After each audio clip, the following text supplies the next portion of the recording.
হাসিনাকে দেশে ফিরিয়ে এনে বিচারের মুখোমুখি করা উচিত ডক্টর ইউনূস। বাংলাদেশে সংস্কার ও সুষ্ঠু নির্বাচনের সমর্থন থাকবে যুক্তরাষ্ট্রের। শিশু ও এক শীর্ষ কমান্ডার সহ লেবাননের নিহত মানুষের সংখ্যা বেড়ে 569।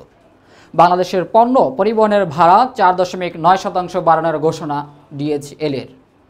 বিশ্বকাপ খেলতে দেশ ছেড়েছে বাংলাদেশ নারী ক্রিকেট দল। আসসালামু আলাইকুম। মাস্টার মিডিয়া দুপুর সন্ধ্যার খবরে আপনাদের সবাইকে জানাচ্ছি স্বাগত। আমি মোহাম্মদ ইয়ামিন। এতক্ষণ শুনছিলেন প্রধান সংবাদের শিরোনাম। এবারে যাচ্ছি পুরো খবরে। ছাত্র জনতার গণ অভ্যুত্থানে ক্ষমতাচ্যুত হয়ে ভারতে আশ্রয় নেওয়া বাংলাদেশের সাবেক প্রধানমন্ত্রী শেখ হাসিনাকে দেশে ফিরিয়ে এনে বিচারের মুখোমুখি করা উচিত বলে মন্তব্য করেছেন অন্তর্বর্তী সরকারের প্রধান উপদেষ্টা ডক্টর মোহাম্মদ ইউনূস। বুধবার যুক্তরাষ্ট্রের প্রভাবশালী পত্রিকা new York Times climate forward শীর্ষক এক অনুষ্ঠানে করা প্রশ্নে ডক্টর মোহাম্মদ ইউনূস এই মন্তব্য করেন। শেখ হাসিনা ভারতে আছেন, তাকে ফেরানো হবে কি না এমন প্রশ্নের জবাবে ডক্টর ইউনূস বলেন, কেন হবে না? অপরাধ করে থাকলে তাকে ফিরিয়ে এনে বিচারের মুখোমুখি করা উচিত। অন্যদিকে বাংলাদেশের সঙ্গে পারস্পরিক স্বার্থ সংশ্লিষ্ট দীর্ঘদিনের অর্থনৈতিক ও রাজনৈতিক বিষয়ে সহযোগিতা আরও গভীর করতে আগ্রহ প্রকাশ করেছে যুক্তরাষ্ট্র। ডক্টর ইউনূসের নেতৃত্বাধীন অন্তর্বর্তী সরকারের প্রশংসা করে যুক্তরাষ্ট্র বলে, বাংলাদেশকে সব ধরনের সহযোগিতা দেওয়া হবে। সংস্কার ও সুষ্ঠু নির্বাচনের সমর্থন থাকবে যুক্তরাষ্ট্রের।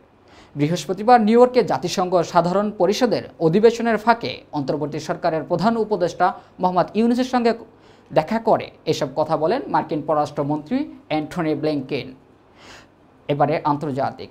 লেবাননের স্বাস্থ্য কর্তৃপক্ষের তথ্যমতে গত সোমবার থেকে ইসরায়েলি হামলায় লেবাননের কমপক্ষে 569 জন নিহত এবং 1835 জন আহত হয়েছেন।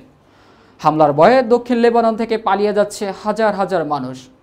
এবারের হামলায় হিজবুল্লাহর শীর্ষস্থানীয় কমান্ডার ইব্রাহিম মোহাম্মদ কুবাইসিকে নিহত হয়েছে বলে জানা যায়।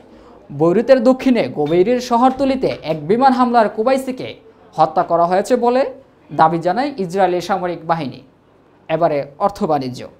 বিশ্বের শীর্ষস্থানীয় express service provider DHL express বাংলাদেশের পণ্য পরিবহন বার্ষিক ভাড়া বাড়িয়েছে 4.9%। আগামী 1 জানুয়ারি থেকে ভাড়া নতুন কার্যকর হবে। মূলত মার্কিন ডলারের বিপরীতে দেশের টাকার দাম কমে যাওয়া ও মূল্যস্ফীতি সহ বিভিন্ন কারণে ক্রমাগত খরচ বেড়ে যাওয়ার পরিপ্রেক্ষিতে পণ্য পরিবহনের ভাড়া বাড়িয়েছে বলে বৃহস্পতিবার এক সংবাদ বিজ্ঞপ্তিতে এই তথ্য জানিয়েছেন তারা। এবারে খেলার খবর। বৃহস্পতিবার আরব আমিরাতের উদ্দেশ্যে রওনা দিয়েছে নিগার সুলতানা জ্যোতির দল। এবারের বিশ্বকাপের বি গ্রুপে খেলবে টাইগ্রেসরা। গ্রুপ পর্বে ম্যাচ আছে 4টি।